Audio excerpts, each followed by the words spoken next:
Oh my God.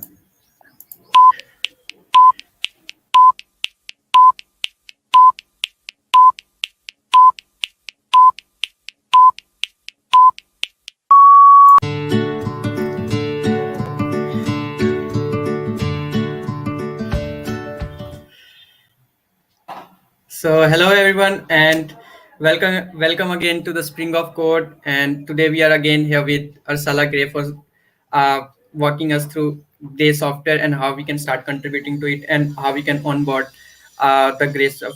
The onboard. I will be doing a demo. I'm new to this Gray software and I will be onboarding right in front of you I'm also a beginner and I will onboard the gray software process, and then we'll see what are the challenges and how we can do that. So if a lot of people have joined new, and you can introduce yourself and gray software. For some reason many people may not have joined earlier webinar, but yeah, you can just give a brief introduction of what is gray software and who are you. For sure, Abhishek. Wonderful to be here again. I enjoyed the last session and we got a lot of good questions. So I thought it would be really wonderful for us to have a session again. And in this one, we had mentioned the onboarding previously. Over here, I'll go with you through the onboarding process, and students can also follow along. They can see the ins and outs, ask us any questions. And then I've also organized a HackMD document that I believe you'll be posting. And in that document, we'll basically go through any questions the audience has. We'll collect all the questions in the beginning so they can start firing them away. And once we compile all of them, even as we compile questions through the onboarding, in the final 30 minutes, I want the session to be theirs. I would like them to ask me anything. And there's a bunch of topics that we've laid out in the document if they open it. There's contributing to open source, career decisions, managing university, technical questions. So I look forward to hearing what everyone has, and hopefully students can walk away with something valuable. Yes, absolutely, yes. So so we can just hop into demo, right? So firstly, I was hoping if everyone has access to the document, they can start posting their questions straight away. We can also guide them through, maybe I can share my screen and you can post the link, and afterwards it should be great. Okay, so here is the link. Like everyone can post their questions right here on the hackmd.is, right? So the HackMD document, it's going to be limited to us, but as questions flow in from here, we're going to compile them on this HackMD document. There's some questions that we already compiled from before.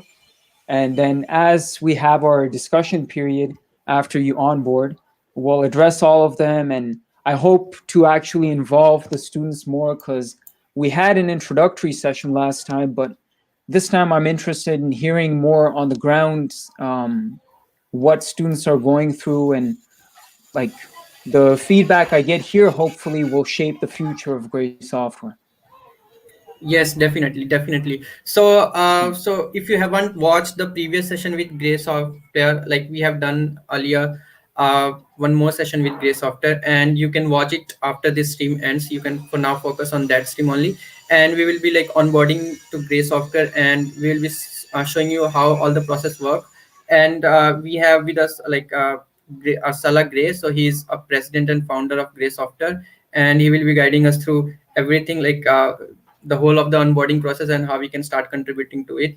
And that will be really a fun session, and hope to learn more from it, right?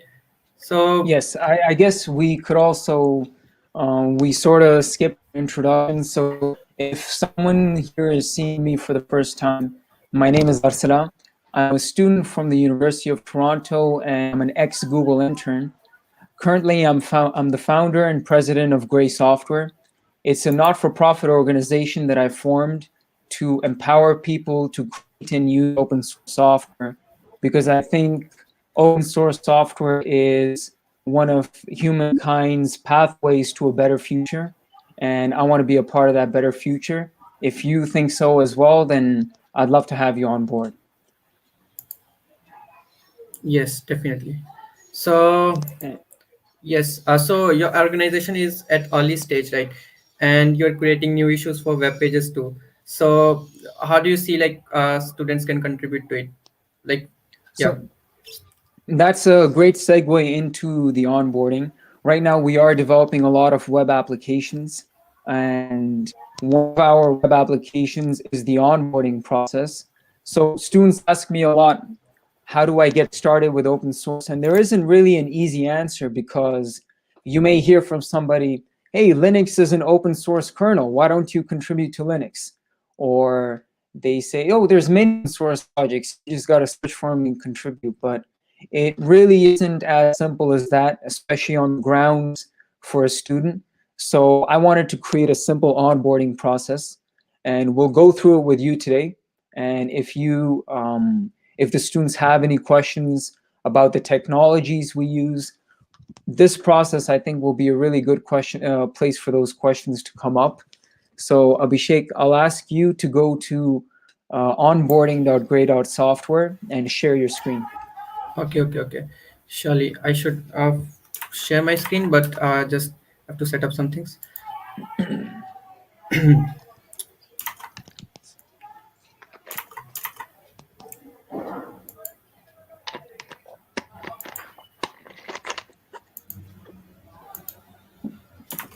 And Abhishek, am I able to comment in the box?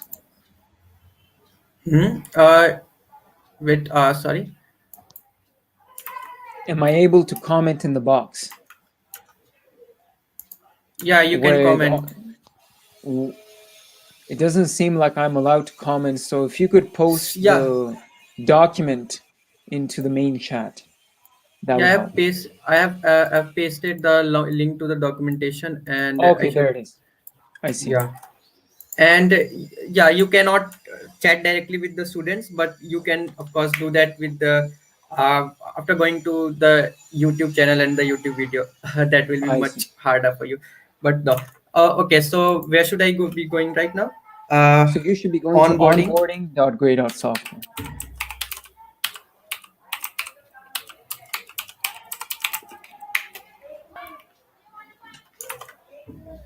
Yes, yeah. So this is the onboarding page. Like, so this is really a great web page. Welcome to Gray Software Foundation. So the And goal with this, Abhishek, is you're relatively experienced with open source, but imagine you put on the hat of a student who was completely new and you were going through this for the first time. Just yes, let's hear your thoughts through it, and if some comments come up, you can speak to them, and we'll also address people's questions. yeah. So I wish I could have that in my when I would have started the open source, because I was starting the open source for like 1 year and I could not get started with it. So this is a long time. Like I have a thought of starting open source, and just I just started looking at projects for in the first year itself. But due to the huge volume of projects or kind of huge volume of code, I could not get started with any of the projects. And it really took me 1 year to figure out like that is the project that I'm gonna right now contributing to. And that was really hard, and like seeing these things are really looking great. Like if I could have that, I could have started my journey way more earlier than I had. Yeah, Same great. here. Like, remember in the last time we discussed that when I wanted to get started with open source, I was just publishing projects on GitHub so I could get hired. It wasn't Yeah. even collaborating with people, but this time we're trying something new, and let's check it out. Yes. So yeah, so I should click on that link, and so we are onto the overview. We hope you can equip the essential open source knowledge. Yeah, definitely. This preparation is made up of setting up essential accounts, providing guidance and resources to help you learn concepts and tools, walking you through example development workflow, and experience with our tools and processes. Okay, that will be great. So I should let's get started, right? There's one more thing, I guess, that you had missed. there Yeah. was one line that says, by the end, you'll have your profile card up on our website. Okay, okay. Oh, sorry. Yeah. Yeah. So I can see, like, yeah, I would definitely have. Uh, let's get started, right? Yep. So essential accounts. So what are the essential accounts that will be needed, right? We'll start up our process by equipping you with accounts. You need to start working with our team. So GitHub account. So is a GitHub account only fine, or we have to make a GitLab and HackMD too? So that's a good question. These accounts I've deemed essential because I wanted like the minimally viable amount of accounts. Nobody likes having to create many different accounts. But if Yes. someone were to work in my organization, these are the five that I would be looking for. And with regards to GitHub, many people have a GitHub. It has a larger community appeal than GitLab. But we recently moved our primary operations over to GitLab. So if you Okay. want to be part of the community, if you want to sponsor us, GitHub is a great space. But for now, the core development operations happen on GitLab. Yeah. So yeah, if you can uh, tell our students like what's the main difference between GitLab and GitHub, and why you just ported your code to GitLab. Is there some more benefits that you're getting out of that? That's a good question. So for me, my use case was I was managing an organization and I had like more than 8 repositories to manage. And my workflow ended up being that for me to, I didn't have the correct email system set up. And I also don't prefer having email be my primary notification system. So what ended up happening was I had to go through every single repository and then go to every single repository's issues and merge requests. And in order to manage that many projects, you need some sort of unified way at a high level to look at what are all the issues, what are all the merge requests. So that's why I moved over to GitLab. They just had that functionality out of the box. But my personal strategy is I'm not trying to get married to any one platform. So Yeah. I'm trying to achieve a good synchronization between them. So if GitHub ends up having better features and we have to move over to keep up, then we'll move over gracefully. Yeah, great, great, great. So that's why. Okay, no problem. Like GitLab is same as of GitHub, but it provides some extra features and it's more organized in the sense, right? For Okay. me, So it's yeah, pretty much the exact same.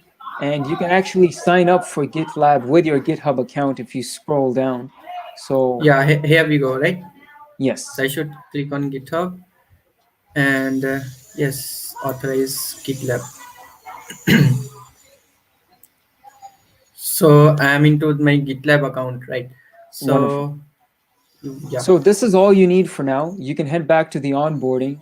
And I guess we could skip over LinkedIn and Discord and HackMD for now.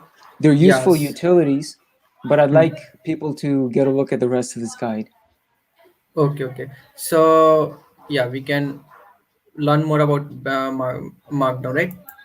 Yes. Okay. We also have recommended resources before. They're not mandatory, but if you check out the recommended resources, I guess Yeah, there's yes. an issue with the next, but let's click on that and it should take you, not the next page. We'll fix that.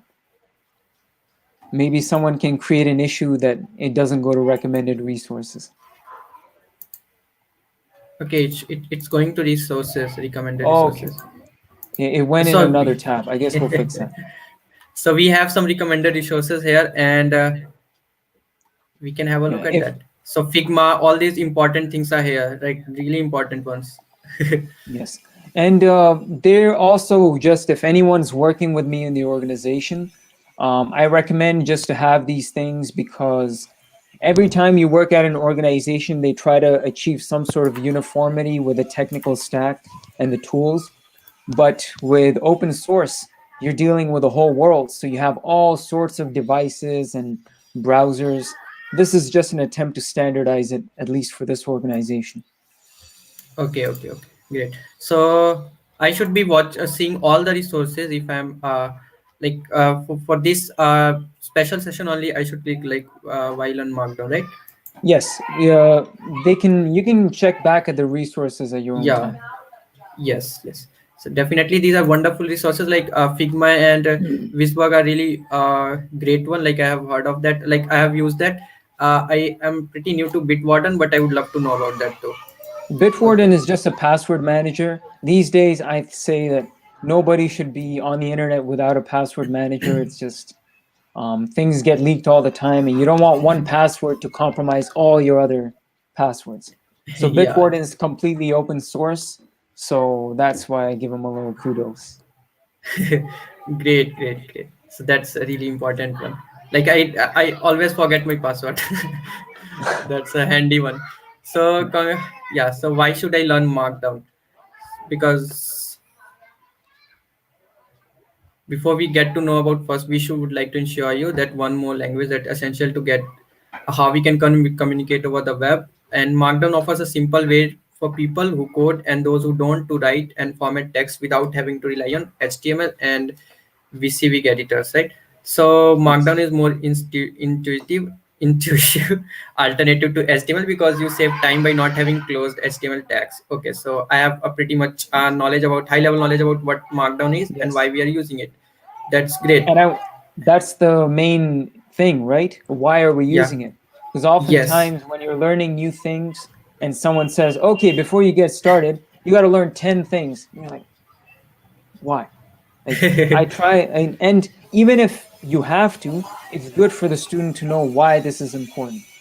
Hmm. Yeah. Yes, yes, definitely.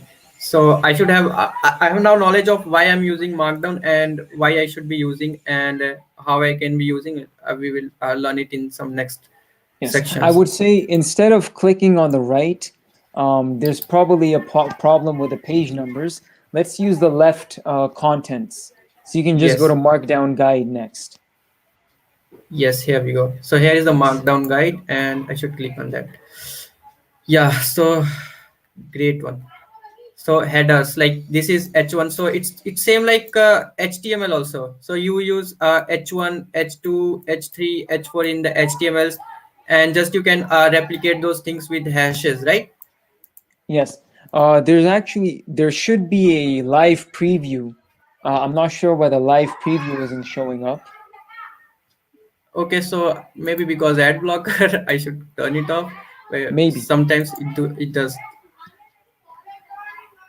uh, yeah. There it So is. that It was the was the problem. ad blocker. Yeah. So sometimes I miss something and that come out to be an ad blocker. Okay, Yeah. so we have, yeah, here we go. So that was the h1. So we are writing here the edit like this is the markdown format and we are getting the output.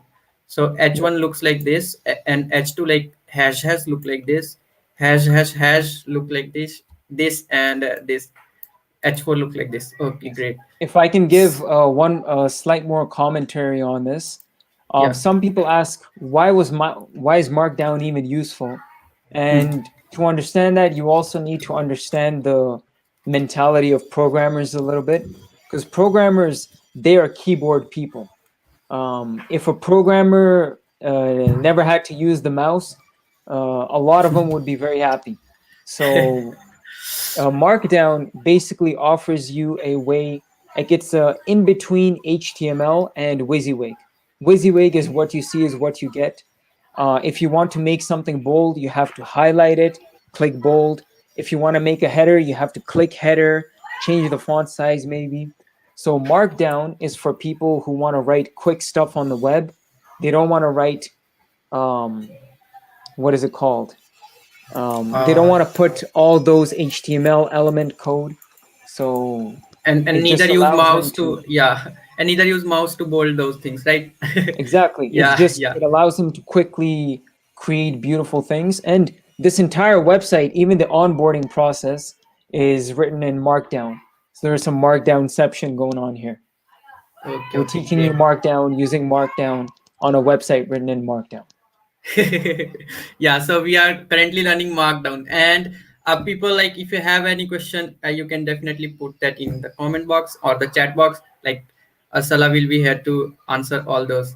For So sure. there we go to second part, like what asterisks do, right? So it kind of does italicize or thing, italic emphasize emphasis. So this is the code like star asterisk star. So that should be italicize my code, and here we go. Yeah, it does pretty much same thing, Yes. right? Yes, and if you want to make it bold, you just put two of them. And I think we can go through the other ones rather quickly since you are familiar with Markdown. And I do encourage people to go back in their own time, read through Yeah. all of this. Once you see them side by side, you'll just say, oh, it's another language. And in time, once you get fast at it, you realize it's easier to create better looking things with Markdown than it probably is with your WYSIWYG editors. And um, yeah, it's just like with Vim and other tools. If you put in the effort, you become efficient with it. It's gonna pay off in the future. Yes, yes, yes. So we just covered a lot more about Markdown. Like you can see the output and Markdown here, and that was like yeah, this one is really important. Like putting your code inside Yes. these three backticks. It's one of the most used thing. Like when you are creating any issues or pull request. Yes, So because you need to communicate with people both in yeah. language and then in code. So you'll often see, just like Abhishek said, issues have blocks of text, blocks of code. Yeah, and secondly, like it is really now it's a new feature, but it's really handy and beautiful feature. Like if you want to write JavaScript code, you can just put JavaScript after three backticks. If you are, so it will just do like it will automatically detect. Sorry, it will detect like what the language is, and highlight that syntax accordingly. Yep, exactly. Yeah. So yeah, you can also put images in Markdown. Here we go. Like this is the format, so you can come back to it and learn. So I should put that link in the description too, so that like they could direct have a direct access to it. So yeah, here we For go. sure. And we're going to be converting all of these to learn.grey.software as well. So yeah, Great. Okay, so this that was block quote. Block quote is for just if someone has quoted something and you want to refer to that quote, so you can use that block quote. Inline. So everything written here has some purpose, and it's very widely used in the open source world or anywhere you go. yes. So that And was then it. we have a little playground here for you as well. I think it's Yeah. taking a little while to load. I don't know, maybe you have another ad blocker. But anyways, No, no, oh, no. here. Yeah. So yeah, there's Actually, a yeah. So yeah, here we go. So I should be like, so I'm using hashtags for H1. So I should be like, Arsala is great. Ask Grace. exactly.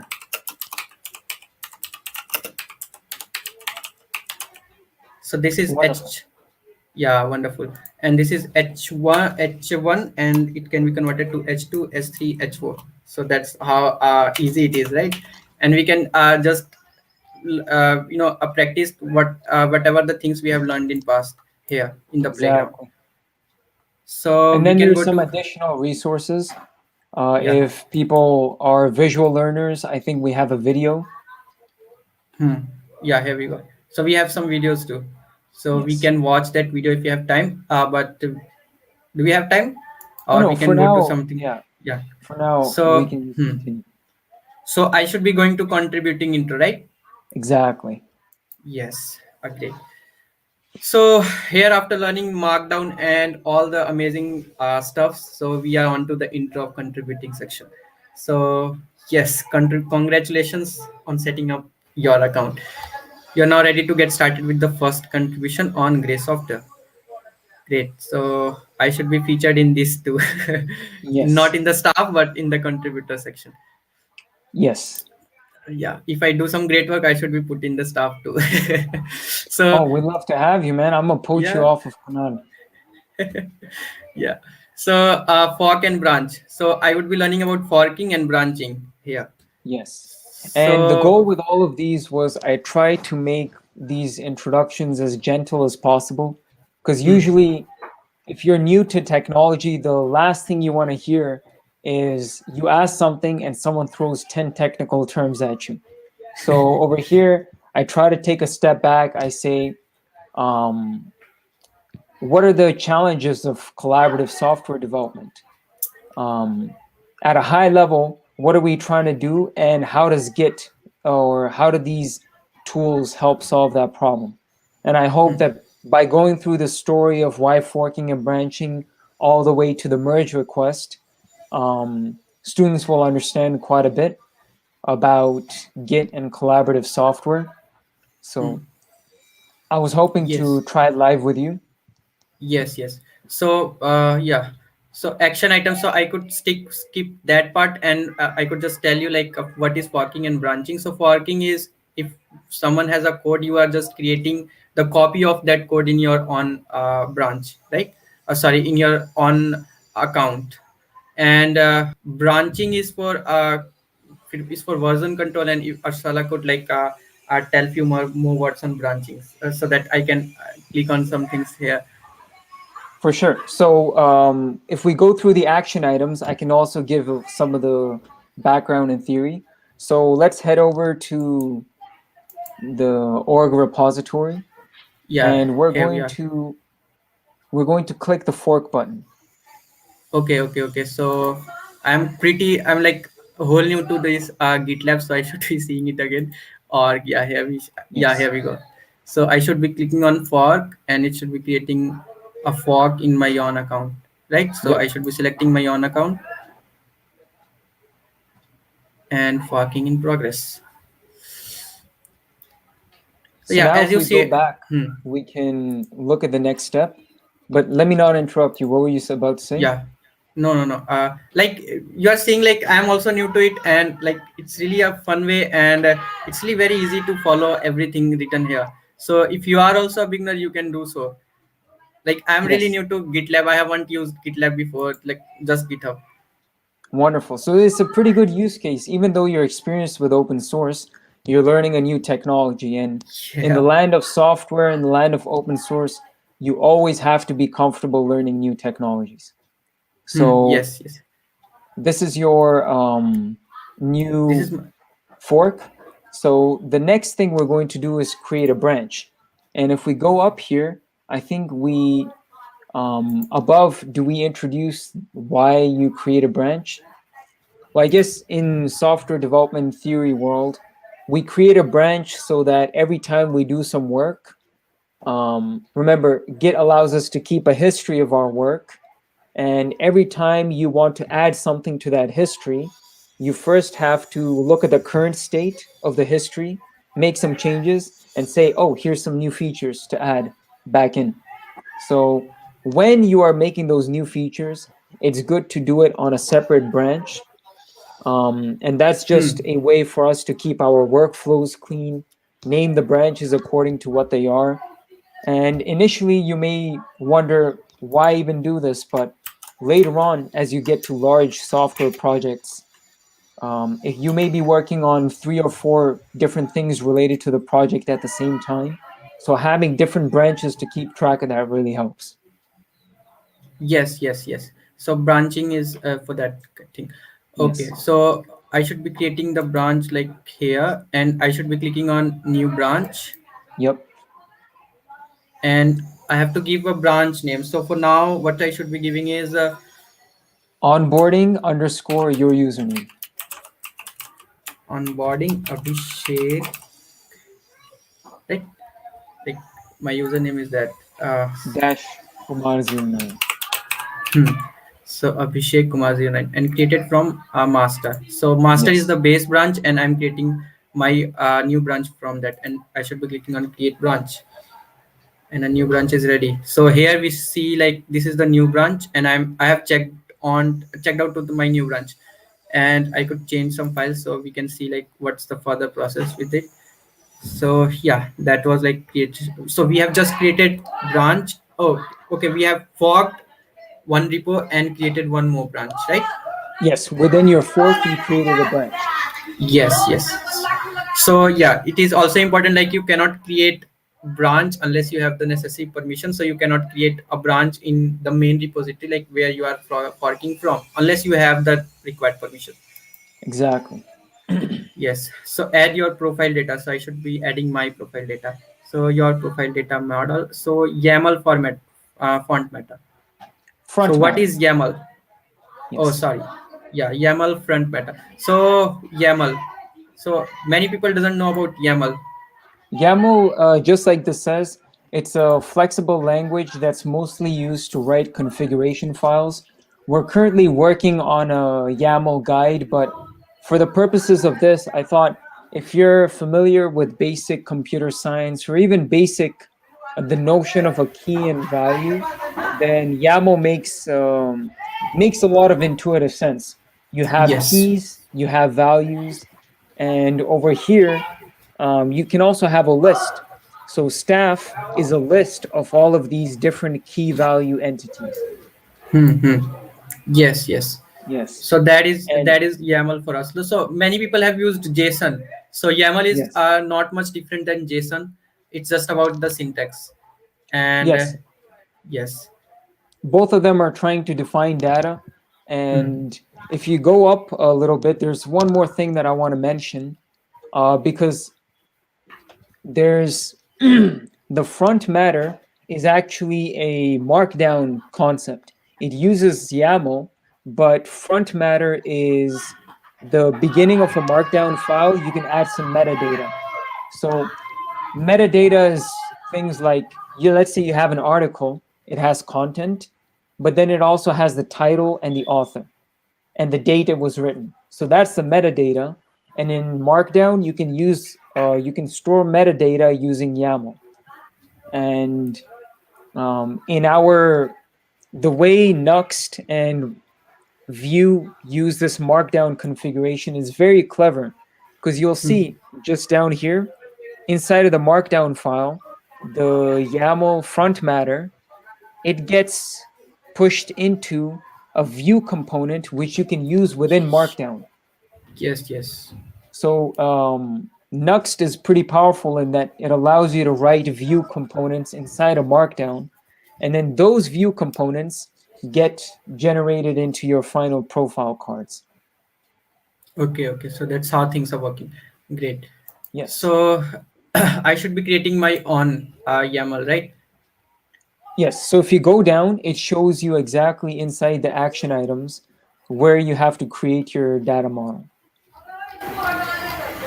Yeah, So here the we go. first thing is Find your subgroup. So I'm currently in open source explorers, right? So exactly. okay. So So wait. you can click on it, the Explorer's file. Abhishek, click on the Explorer's file.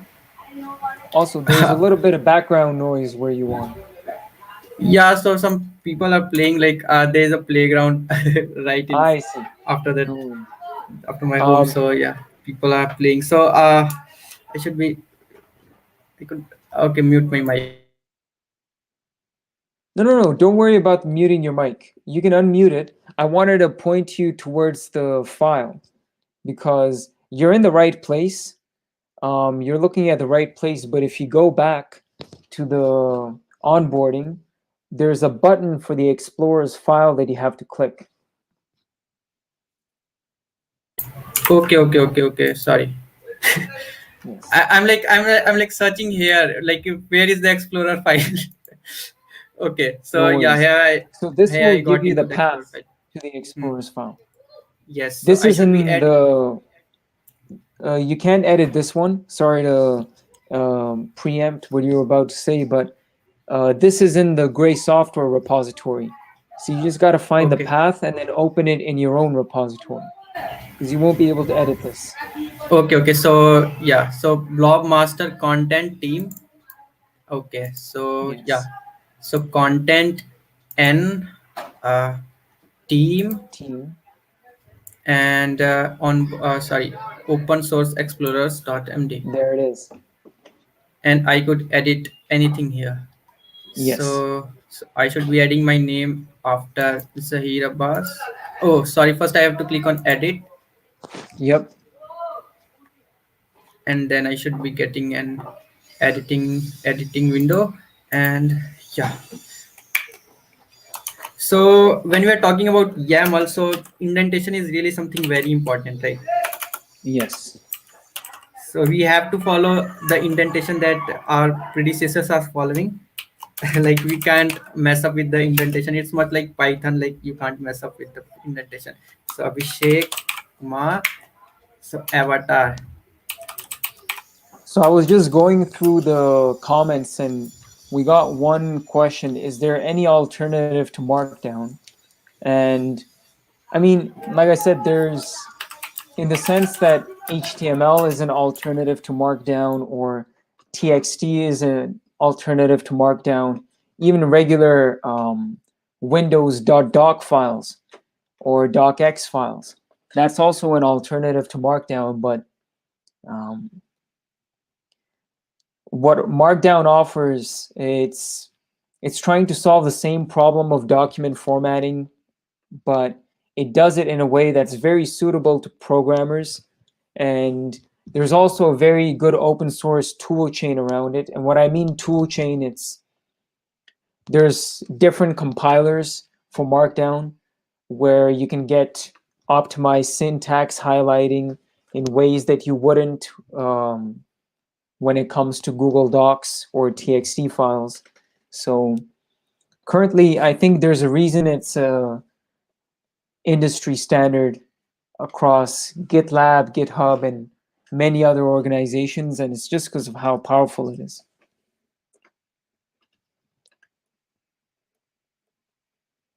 How are you doing, Abhishek? Yeah, I'm just searching my avatar, so I should be getting my There's a avatar in a way. hint. There's a hint in the onboarding process which points you to how you get your GitLab or GitHub avatar. Okay. Up on create your profile data model. Yes, you can Hmm. find your avatar link by clicking copy image address. On the blue alert. Do you see the blue alert? Yeah. You can find your avatar link by clicking copy image address after a right. Oh. Yeah. Like what I'm doing the same thing. Okay. Copy image address. Yeah. So yes. So that's a nice way. Oh, sorry. Here you are. It's a pretty big one, but yeah. So that is it. Like I added my name, avatar, position, GitHub, GitLab. So I should check it. Like I haven't made any typo, and it seems like I haven't made any. So I should be good to go. And All good. yeah, commit messages. So this is not a good commit message, I guess. Like I should what I should be writing. I Arsala, any guess you could hint? say update this, or you could say onboarded. Actually, you can say whatever you had onboarded Abhishek with your as an open source explorer.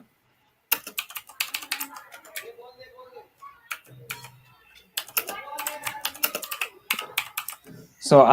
I would be careful about fellow because fellow may mean something else. This is just like open source explorers in general. Okay, great. Yeah, wonderful. So You so can I should commit be these commit. changes and you'll be good to go.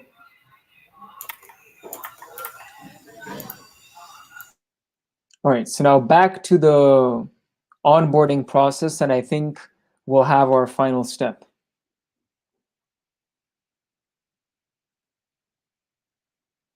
Create your merge request. From the left, please.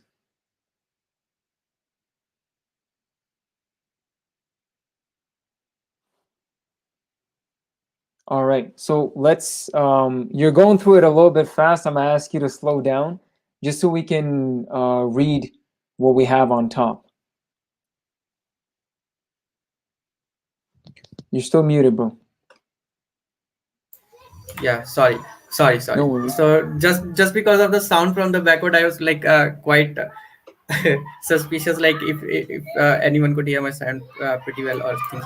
Okay, so how we can create a merge request? So we can once we have committed our changes, so our changes and our branch and the main branch has a difference in it. So we have to create a merge request to pull to request of merging our branch to other branch, like the main branch. So how should we doing, Exactly. like, yeah, so there is a proper image that depicts how we can do it, and it is the same thing here. We can see the same thing, like there is a button. I should be uh, clicking on it.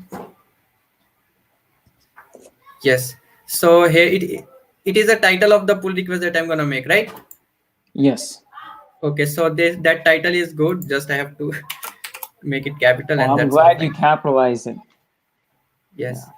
That's how I And can tell you're an experienced open sourcer. You capitalize it. All right. okay. There's no So description necessary, yeah. and I think So this should be submit good. merge request, right? Yep.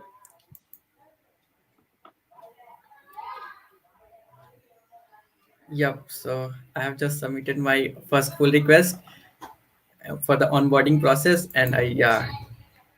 So one And line if you for me. notice, I just heard you say pull request, and that's one of the major differences in lingo between GitLab and GitHub. GitHub says pull request, GitLab Okay. says merge request. Personally, I think merge request makes way more sense Yes. when I teach new students. Yes, yes, yes, definitely. So it is merge request. Okay, great, great, great. I'm kind of learning very new things here. That's awesome. Like I'm that's glad really awesome even feeling I'm someone getting. can. Yeah. Uh so this is my merge request, and it's merged, right? Yep. So I'm getting like merged by thanks for merging. Like I No should be problem. seeing my face. Thank Uh you for onboarding.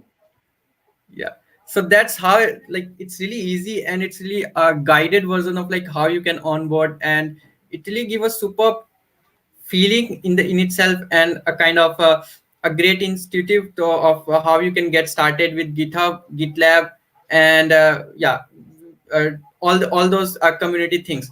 Like it was also having some resources for LinkedIn and Discord and all those stuff. We just skip those, and other resources for Figma and that Bitwarden and all those things. So Yep. that we skip, but it was also very useful, and it will be useful in when you will be contributing to open source or contributing to any software project in general. Yes. So For sure. Let's check it so out to where to see go? if you're. Hmm. Before we do this, let's Yeah. check it out to see if your Yes. Yes. profile Yes. actually Yes. showed up. Let's go to Definitely. org.gray.software.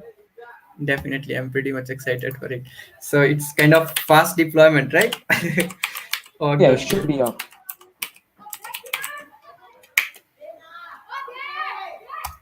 So in a similar way, on the left, you can go to explorers. Explorers. And yeah, I'm here. So you There can it go for is. my, yeah, you can go to my LinkedIn, send me a connection request, or you can go to my GitHub. Here we go. Yeah, yes, send me a connection request again. And yeah, the newly created GitLab ID. Oh, that was awesome. Wonderful.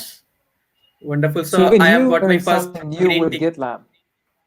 Yeah, I got my first green here. So kind of, Wonderful. yeah, so that was really a very great experience. I'm feeling like I'm feeling I'm great. glad you enjoyed it. Yeah, I'm I glad you pretty much enjoyed it. highly enjoyed it. Not only enjoyed it, but highly enjoyed. Yeah, awesome experience. Wonderful. So yeah, so we have like we just onboarded for to the Gray software, and we can click on where to go from here, right? Yes. So these are the potential places, potential roads that you can travel, and if you are eager to continue to learn, like you should be definitely. So you can contribute to, or you can head over to these links ecosystem. You can What are check these out. links? Yeah, thank you for asking. So, what I'm trying to do is create an online ecosystem of various websites where it's easy for students to know where to go if they need something. So, with ecosystem, I think there's an HTTPS issue. You have to put HTTP. Okay, okay, okay. Yes, yes, here we go. Yes. So So you hmm, can check out learning and glossary. Those should be two interesting ones to check out. Yes, yes. So I just completed onboarding. So that was the. So just I just completed it. So I should be clicking on learning more, and Oh yes, wait, I 500. remember single link didn't work. So if we just go back, that's why I added the other two links.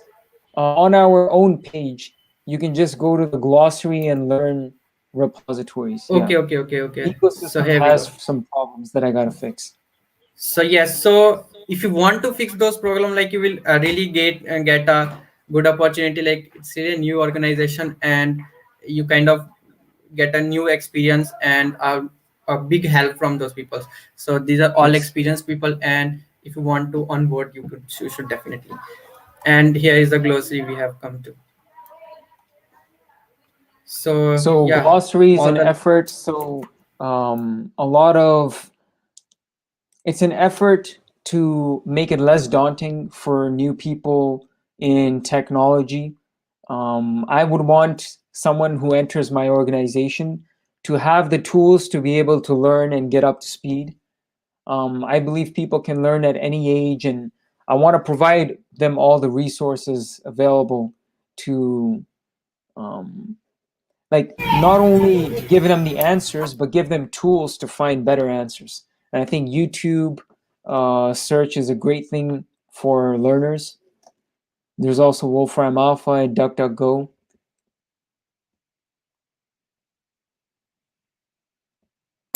Yes, yes, definitely, definitely. These are really awesome one. Like you don't have to search it, and here we go with the special resources. Like there are a lot of resources: Google, DuckDuckGo, and YouTube, and again DuckDuckGo, Wolf Mafa. Like lot of resources. Yes. Shell, yeah, these are really important things like shells, bashes, and the They're pretty C, C++. important terms to know. Yeah. Remember, Abhishek, we talked about like the worst thing when you're learning something new is for someone to say 10 more things that you don't know just to teach you the thing that you went there in the first place for.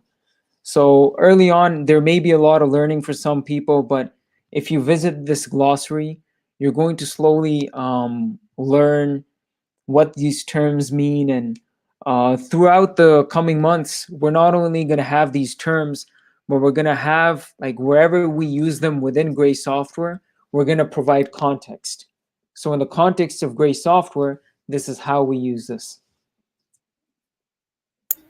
That sounds great, and it's really great one. Like it's covering everything that I should be knowing, like from blockchain Ethereum, like from C, C++ to blockchain Ethereum, and all the ML algorithms to statistic models, random forest, and everything. Yeah, And it's great one. still very incomplete. It's still very incomplete, and we're going to add far more resources to it. This Yes. thing can also be installed as a local app. So this website also works offline on your phone and on your Hmm. computer. Okay, that sounds good. Now, yeah. So it's all the groceries here, right? And it really covers a huge list. And if you don't know And anything, like, hmm. if And students hey, want to contribute more, we'll have a guide on how to contribute to the glossary. And I also would like it if you check out learn.gray.software, the other website. okay, okay, okay, okay. So learn.create.software. So welcome to our learning repository and collaborative software development. So yeah, we have Arsala. How do software developers from different parts of the world collaborate? So that's an extensive guide. Like how do So they collaborate? I wouldn't say it's extensive, but this is definitely um, I want a particular style of software engineering to, or like, I want a particular style of education to propagate. And that style is people should understand why they're using things. People should know the history about why they're using, about how the tools that they're using came to be. There's a lot of content that's yet to be written in this Learn repository, but through through the coming months and years, I envision this growing into a large, collectively built library by students all over the world. Yes, yes, yes. So definitely. So that's a really good one. Like I should be knowing And all once these again, things. another What is thing to what's mention, it's all in Markdown. So I wrote all of these yeah. articles with Markdown as well. So if you know Markdown, you can contribute a lot to open source. Yes, yes, and you just mentioned it in the previous webinar also. Like Markdown knowledge is really important, and secondly, like it's not that hard to, like learning Markdown is not that hard. It was just covered in the inside the one of the when we are onboarding the process. Like it Yes. was one of the part. Like I guess the first part was when we learned Markdown. So it was Yes, one it of was the it's first steps, right? yeah, that's how core it is. That's how Hmm. essential Markdown is. It's almost like it's this for a administrator, office administrator, they need to know their way around Microsoft Word or Google Docs, or just they need to know how to get some text to appear on the screen. And for open source development, Markdown is as essential as that.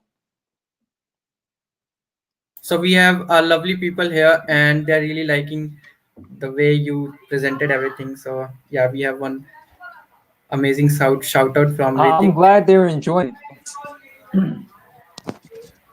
and we So just now that we've gone through this, yes, yes, Abhishek, I was suggesting now that we've gone through this session, maybe we could pull up that document again and we could address some of the questions from students and also collect some more if they have some. yes, yes, yes. So ask your questions in the comments. Like it's we already have more questions in the comments, so we can start answering those. What is gray software about? So I guess we answered it in the previously, and you can check that out or rewind the video.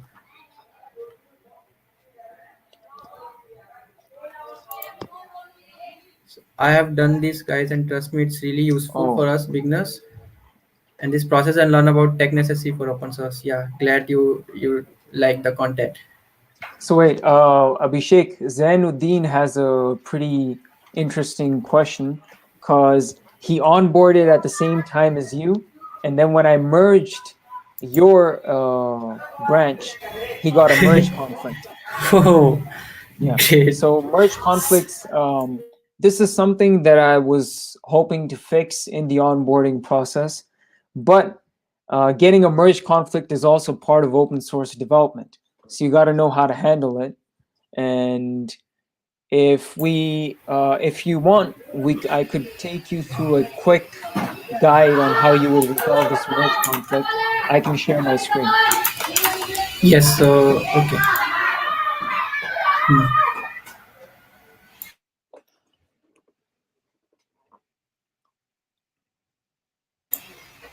Yeah, so I should have to just start to stream, and yes.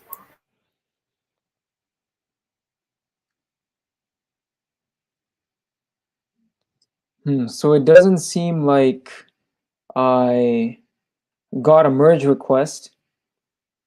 Zainuddin, did you close it? Oh, yeah, he did close it. I could try reopening it and we'll Yes. go through why there was an issue.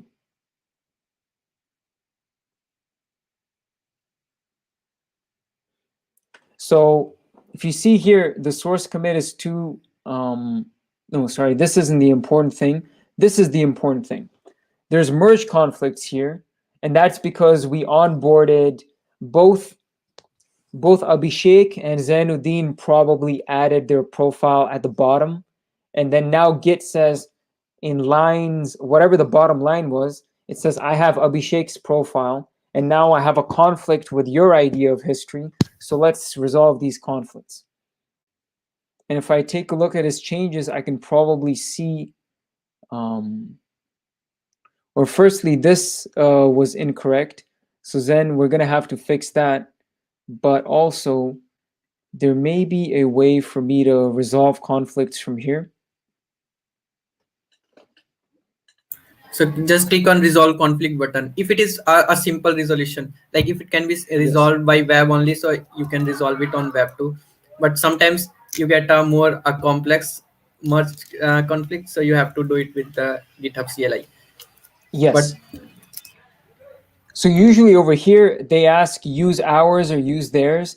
This is like GitLab trying to provide you a helpful UI because it says, hey, there was a difference in your branch and their branch. So should we use theirs or should we use yours?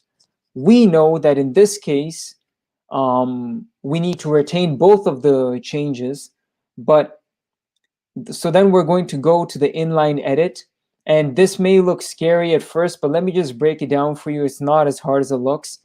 This just says that, I believe this says, here's how your branch looks. And this says, here's how master looks. So how can you reconcile these changes? We'll say, we'll take this out. I'll also take this separator out. Then I'll copy Zen's profile. And I'll also remove these two lines. I think that first your name was probably a typo from him. And then if we add his account here, we make sure everything's lined up. And if I commit this, I'll say, actually, this is an auto-generated merge conflict resolution message, and we should keep it the way it is. So I'll commit it to the yes, source branch. so this is how we are resolving merge conflicts. Yeah, great. Like for beginners, getting merge conflict is really some one of the most scarcest thing. Like when I was Scariest thing, starting, yes. yeah, yes, yes, and like it was, I got really scared by looking like those greater than symbols and smaller than Mm. symbols I'm equal. not sure or why this is still happening, but him and Zen and I can look at this afterwards. But the basic concept of a merge conflict and how to resolve it. This was also a pretty educational session for anyone who hadn't seen that done before. Oops, not there. But yeah, I think I'll invite the questions to keep coming, and I'll go through some of them here. And Abhishek, you should have access to this document, right? Uh, I don't have write access, but I could see that document. I thought I Hmm. had given you write access. Yeah, but I could not edit it. I don't know why. Okay, no worries. We can just go through these, and you can send me all the future questions. I'll paste them in. Yes, yes, yes. So All right. So yes, so the we first all, one, I'll go yeah. with the first question. Your Hmm. organization is at an early stage, and you are creating new issues for web pages. You also said your organization will bridge the gap between university learning and industry work. So do you want newcomers to contribute in your organization workflow, or would you provide teaching to them in web development? Now, this is a pretty specific question, and I'm glad someone asked it. I think Deepak had asked it. Now, what I envision is if someone wants to do great open source work, they're most likely not going to have the skills to be able to contribute to that work right off the bat.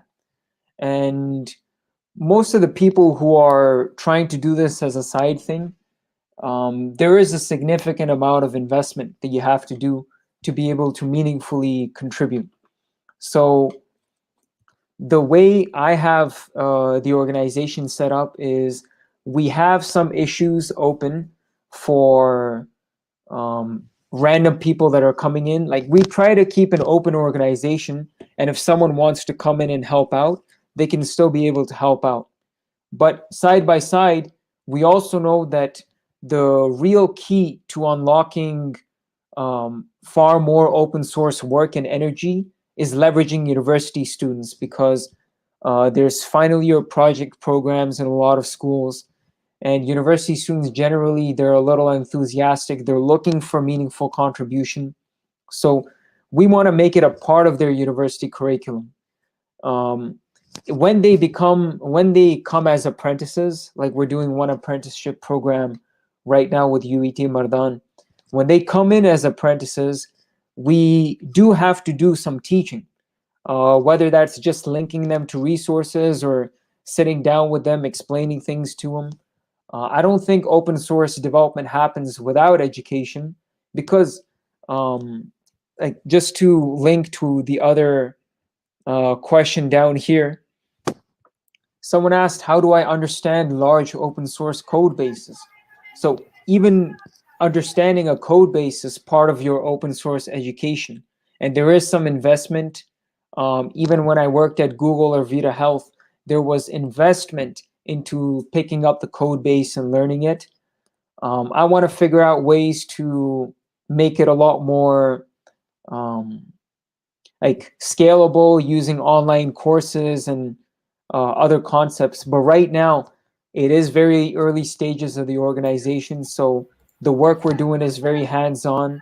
We're always looking for help. If you're willing to contribute and learn, even if the way you're contributing is just by following our guidance and learning, you're still building up the skills that would make you a better contributor in the future. Yes, yes, okay. So we have one more question in the comment. Like, if maybe they've not seen the previous video, like the previous webinar that we had with you. So Kamalakar is asking, like, can you please tell about the tech stack that you majorly use in your Yes. organization? So our tech stack, you can visit our website. I'll put the link here. I can also share it as I put the link. I saw that. Wait, am I already sharing the screen? No, no, no. It's not shared. Oh yeah, you are already sharing the screen. You can just switch on to the different Oh, tab if okay, you you want had to. switched it off of the StreamYard because it was that Yeah. screenception. All Yes. right. Yes. So I'll head over to our org website and head over to technologies.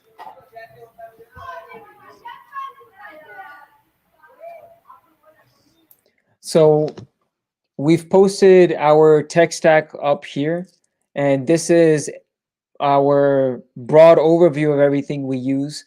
But then there's also tools and technology category, where we go into the operations tools, software tools, design tools, languages, and frameworks. And there's more updates to come to this. Like, I hadn't pushed one right before this session, but um, I would like to explain why we're using certain languages and frameworks. So all that explanation is upcoming. And just stay tuned, and I hope that answers the question about the tech stack. Yes, yes. So one more question we have from Harshita. So which projects in the organizations are we allowed to contribute to? It's also a good question. Firstly, if you're primarily a GitHub user, I would ask that you refrain from our GitHub repositories for now, because since we moved our primary operations over to GitLab, there's been an issue with sync. So we're trying to create an automated way to synchronize all of our repositories. So that issue should be fixed in the future. But about which you're allowed to and which you aren't, I wouldn't Yes. say there's a single repository that you're not allowed to contribute to, because technically you could fork anything and start contributing to it.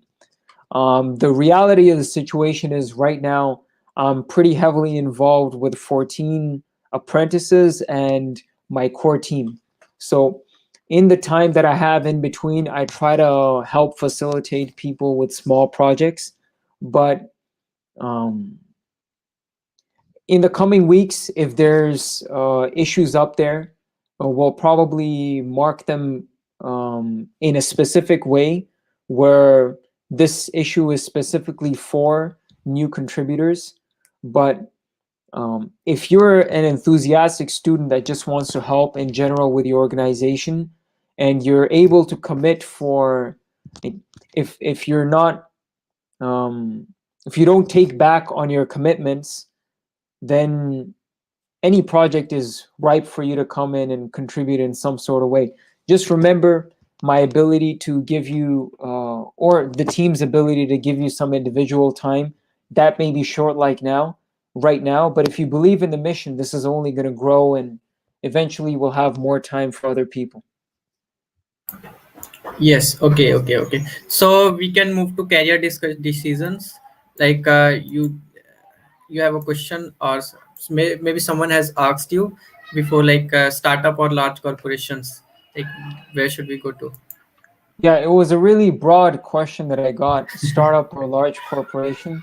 But since this is under the career decisions category, um, I was fortunate enough to work both at Google and Vita Health, and um, I wouldn't give broad advice to anybody because everyone's life circumstances are different. But just know who you are, know what you're about, understand your circumstances.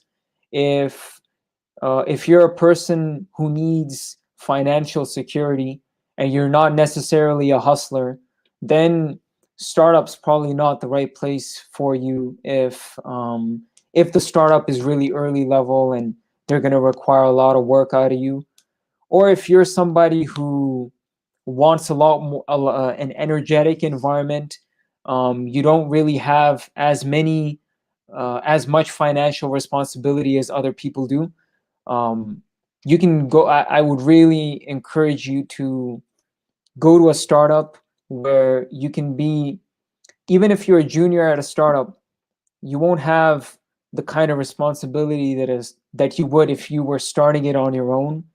But um, you'll just get a lot more ownership, and you'll feel more connected to the final thing you're delivering. In a large corporation, you're probably a it's a cliche term, but a cog in a big machine, and the work you do probably won't be as directly impactful to the end user. Yes. So yeah, if some new contributors contribute through the onboarding process, so what's the potential future of them, this, like where they could land, or after completing the explorer, all the whole of the explorer onboarding process. So what is the future potential of that explorer boy or girl, that the guy who have completed it?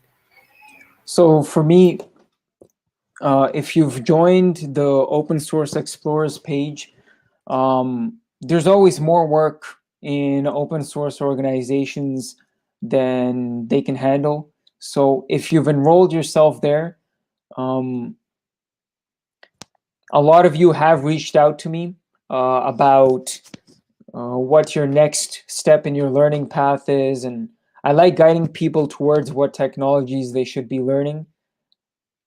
That's a good next step. And as more issues get defined, remember, Gray Software went through a pretty large redefinition last month. We called it V 3.0, and now we're doing V 3.1. So in 3.1, we're doing a lot of cleaning around the organization, and eventually it'll be a space where a lot of new contributors can come in and do some meaningful work.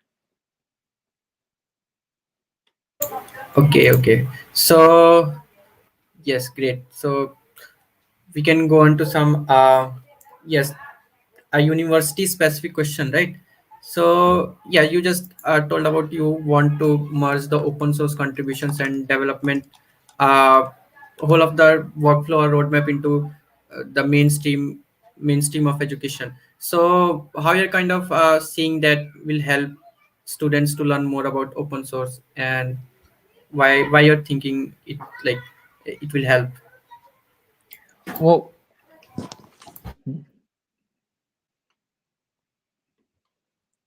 that's it's a multi-layered question. Hmm.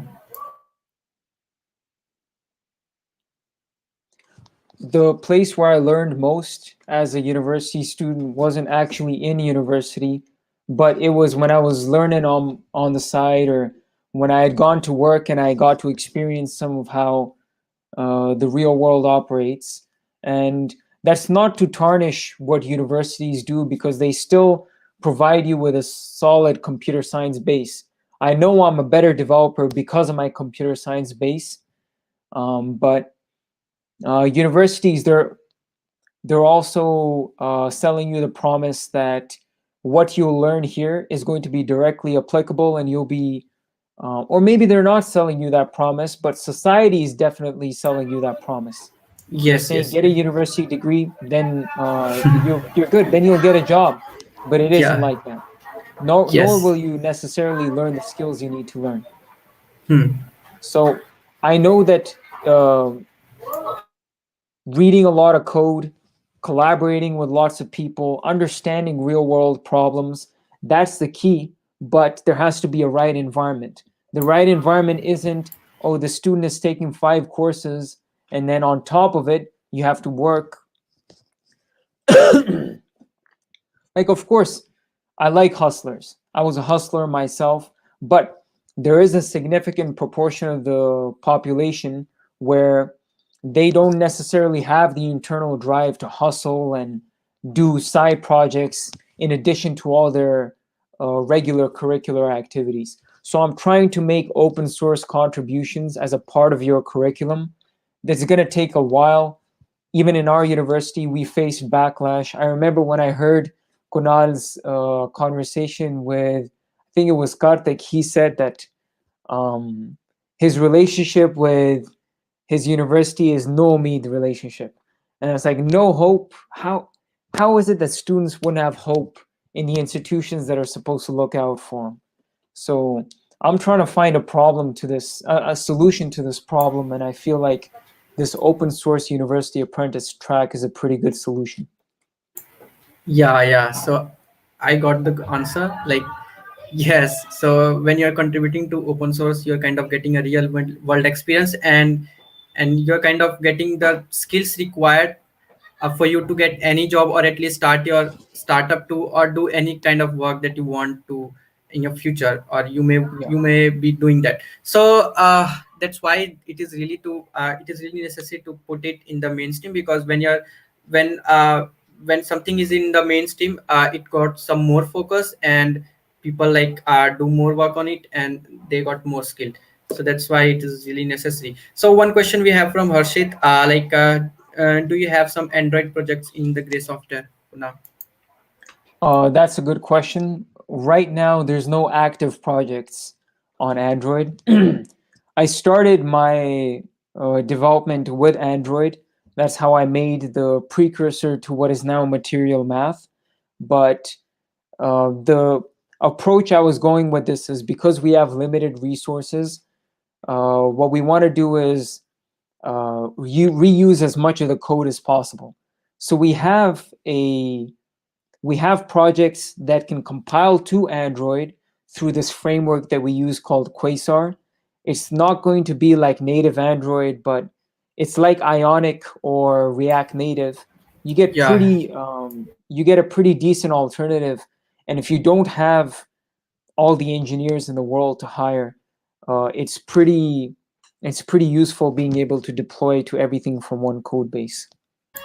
Yes, so it's kind of a cross-platform application, and that's a hybrid application one. Like, you write the code for once, and it is portable for mobile, web, and everywhere else, right?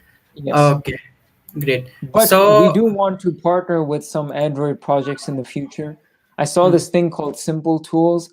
It's very interesting. If anyone's looking to move away from Google services or Google apps, check out Simple Tools. And if we partner with them and we supply them students and help them out with their educational onboarding, then we can make something work out for Android. yeah, most definitely. So, yeah, one is from on the list, like docs. What is the best language or framework for me to get started with? So this is the The question. Yeah. In terms of languages, last time I had covered the three most important languages are Python, Bash, and JavaScript for me. And by Bash, I mean knowing how to work your way around a terminal. These three, and I'll give you very detailed my reasoning behind it. I just think there's a lot of opportunity on the web right now. There's already thousands of web apps that exist, and there's thousands of more that are going to be written.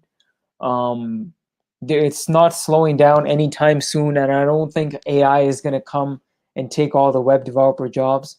So if you make yourself a master of the web tech stack, not even a master, you develop some sort of familiarity with it, no matter what your goals are, you open yourself up to a lot of opportunity, both in entrepreneurship and in working, because the web is a ubiquitous platform. Every company needs to exist on it.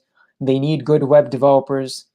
Um, for Python, that was my reasoning with JavaScript.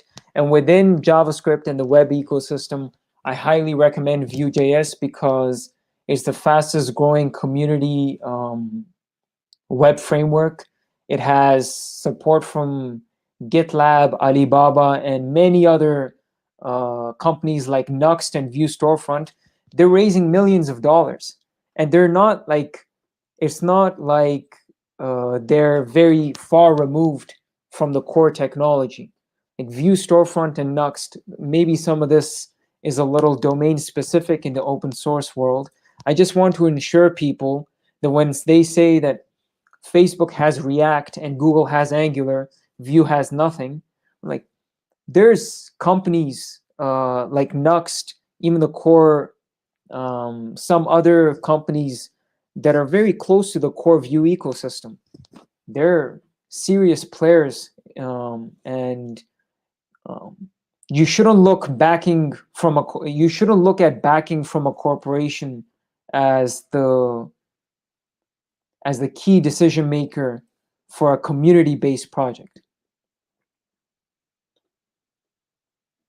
Okay, okay, okay. So I was just going through the GitLab org of like GitLab repository of Gray software, and I got like for the one org we have all the issues available at one place, right? For the whole of the repositories or all the repositories that org have, we have one issue list where we are featuring all the issues for from different repositories. Is that right? So unfortunately not. Yeah. This is the org repository in and of itself. In GitLab, you have to go to the Gray Software group, and then inside of the Gray Software group, there's a master issues list. I'll just paste it over to you right here. Okay. And if you see my log, even yesterday, I was busy.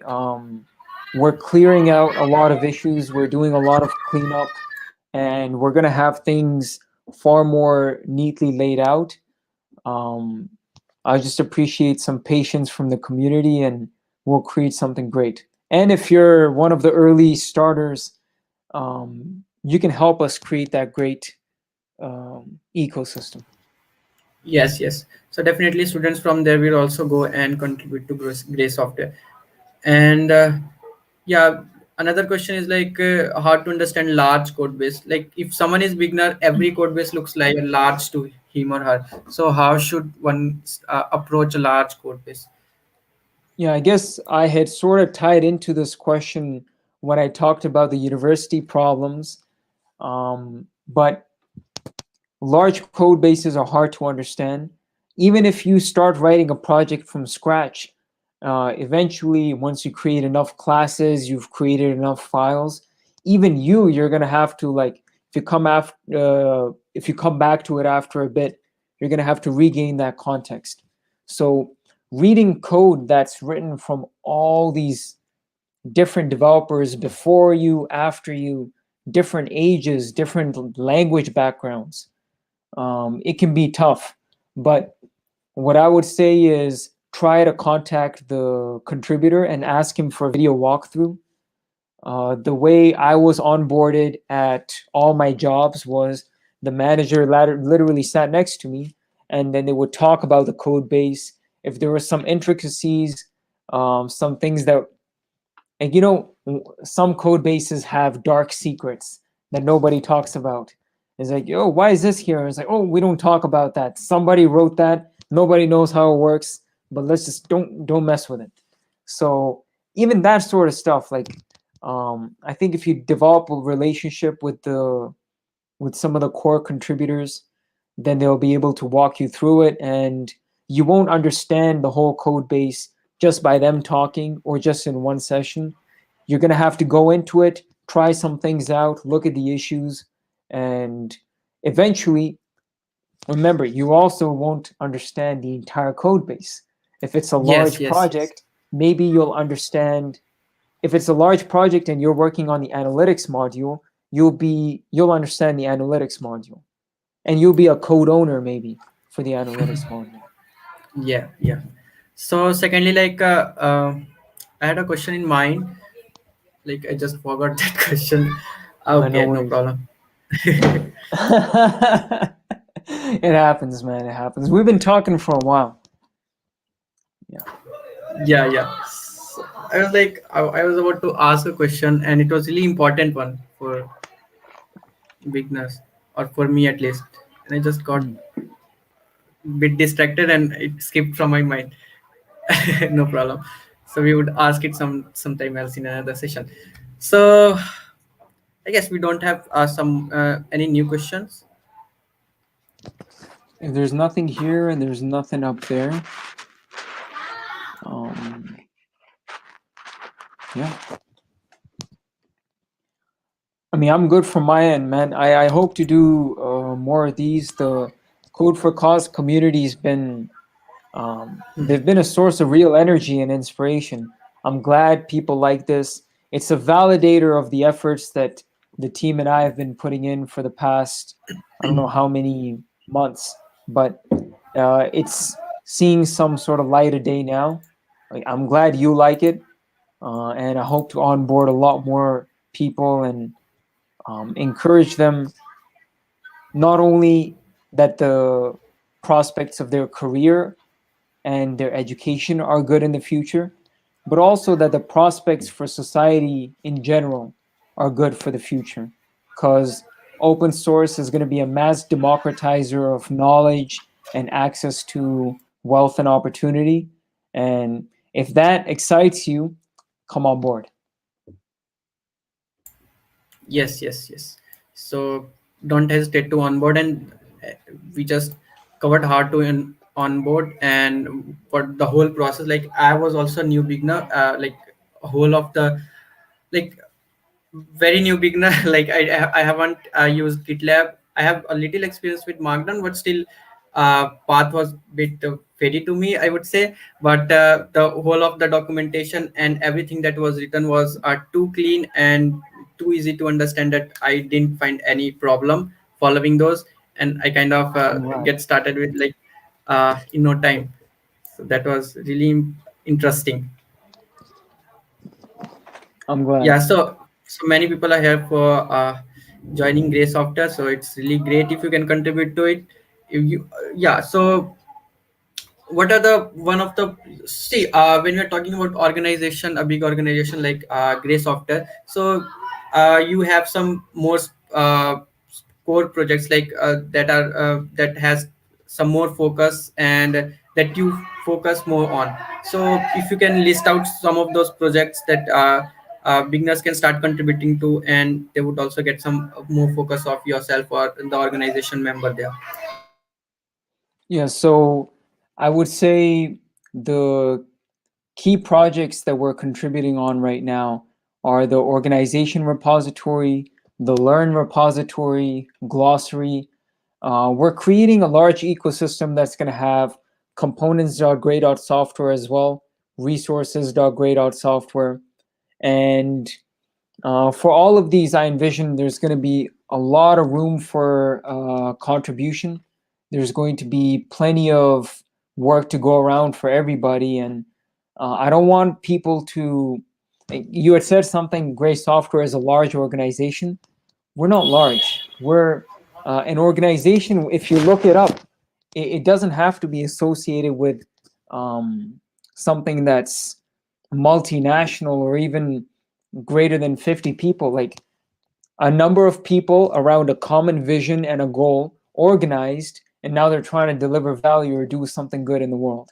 So this is very humble beginnings, and if anyone out there has always had some sort of entrepreneurial drive, if they've wanted to be their own boss or see how they could form an organization, the best thing to do is learn from somebody who's already doing it or who's already done it. I'm not an expert entrepreneur by any stretch of the imagination. I've had 1 year's experience in trying to get this thing off the ground. But I think if you come aboard and work with me, you'll see all the open practices at play. You may gain some things. I probably have some things to learn from you, and we can see where we go from there. Yes, yes. So there is always a chance of learn, and it's really a great one, a great webinar. And yeah, people ask a lot of questions, and you answered it very gracefully, like very yeah. That Appreciate was it. really an interactive session, and yeah, we just covered a lot for beginners, and that was really very helpful. And yeah, awesome one. So I guess we don't have any new questions, and if you have some closing remarks from your side, that would be highly appreciated. All right. I guess the closing remarks would just be I'm a student like many of you.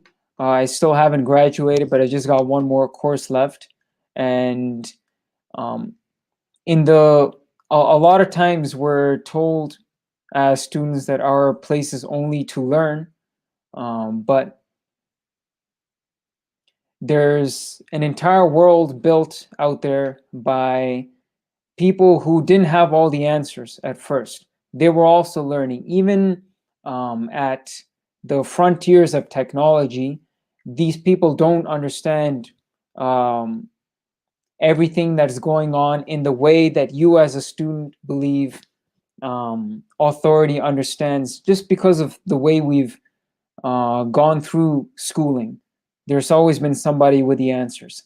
What I'd like to students to do is start finding the answers on your own. There's people out there that are gathering resources for you. That's what I'm doing for you. And the internet is ripe for you to explore your passions, understand what you want to make of yourself in life. And um, there's there's no need to not have hope. We're living in an incredible technological age, and if you have passion about technology, you're armed with something that's very powerful. You can use your passion to shape the reality you're in. Yes, yes. You should have just yeah. You should just have an idea, and you can shape it into realities. So vision gets the Exactly. reality. Yeah, that's how Wonderful. exciting the technology is. And yes, Javed Akhtar has a question. Like, if I see something in your website and if I want to enhance it or change it, where can I find the specific projects? So he's just asking about the repository, website Yes. repository, where it is placed. Yes, Javed, we can speak after, but on GitLab, it is gitlab.com/graysoftware/website. And then the org repository is under org. Hmm. Yeah, so a lot of people are new to GitLab also. So yeah, we just covered the interactive learning docs where we learned about GitLab, and you can learn more on YouTube and Google by googling it. So we just answered, like we just discussed about uh, searching questions, right? Yeah, So searching question is also very important, and if you don't know about GitLab, you can search it, like how to use it, and you can get the exactly. answers. Okay, so great.